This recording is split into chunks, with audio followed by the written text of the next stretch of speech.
Professional athletes are some of the highest paid people in the world. But yet, if you think about it, it's not actually clear why. They don't design, discover, invent, make, repair, or help people do anything. But their contracts, endorsements, and public profiles are way above those of people who do. Yet and still, if they really didn't do or have anything of value, their checks couldn't have stayed this high for this long. So why don't we do a bit of digging today and see exactly how bouncing balls or running between lines can be a profession worth millions of dollars. Previously, we talked about why entertainers made more money than teachers or doctors.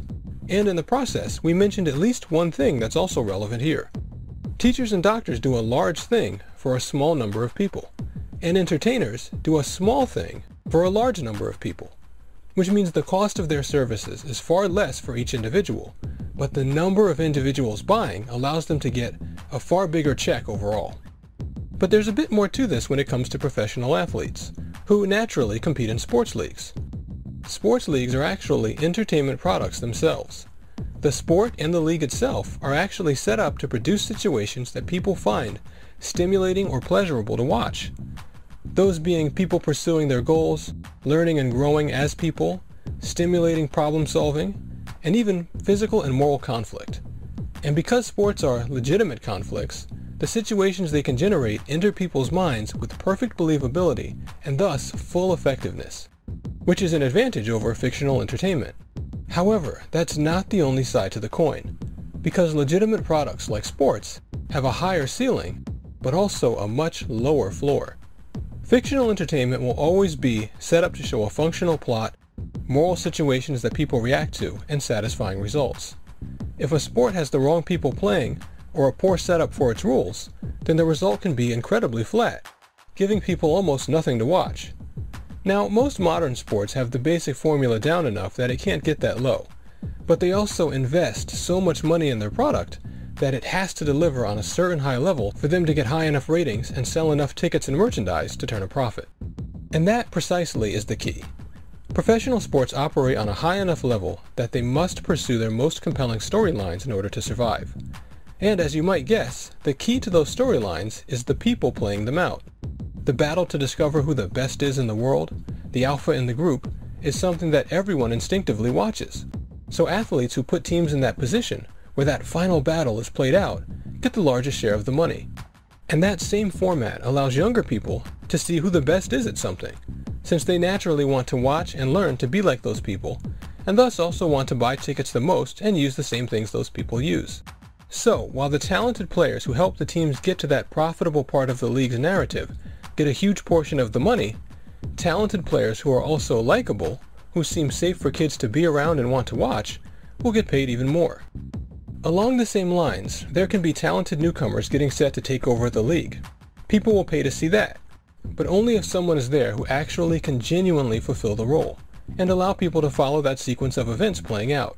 Whether the person fulfills their potential or not is interesting either way, as long as it's genuine.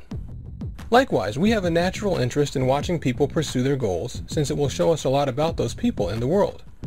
So like we said, players that help a team have a real chance of winning the championship get paid more, but that can also apply in other ways, because the money and stage involved in the sport makes the quest to be in the league in the first place an interesting thing in and of itself. So if that comes into play enough, it will affect a player's contract size as well. However, since it doesn't fit with the large-scale structure of the league, it tends not to be as powerful, except in special circumstances. So, fans can often get confused about this, since what's marketed to them is purely the importance of the competition itself, and winning at the game, without much mention of the value of these other things. But even that, the obsessive focus on winning the championship, is part of the salesmanship of the league itself. The more the championship matters, the more players will try to get it, and the more we'll learn about them and their capabilities, and the more good and bad feelings we'll have at stake when teams play for that championship. And so the league has to be sold as an obsessive quest for titles, even if in reality it's about a lot of other things. And what's more, at times, even the leagues themselves can get confused.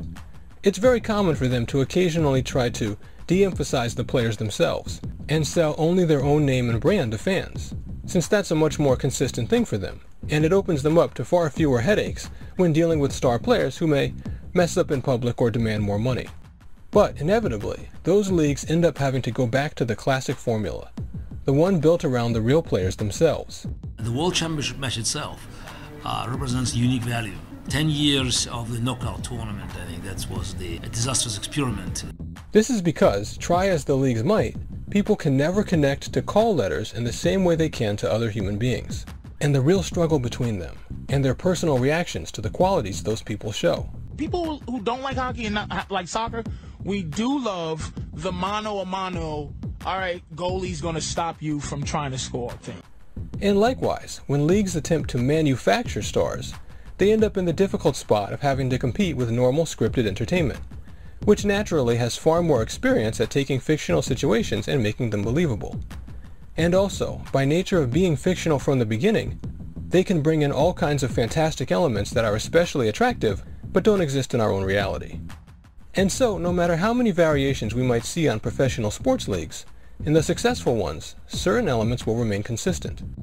Not just sets of rules that can create the most drama for the fans, but a product built around the athletes themselves, who will earn and be worth a large amount of that league's money. Thanks very much for your time, and we'll talk soon.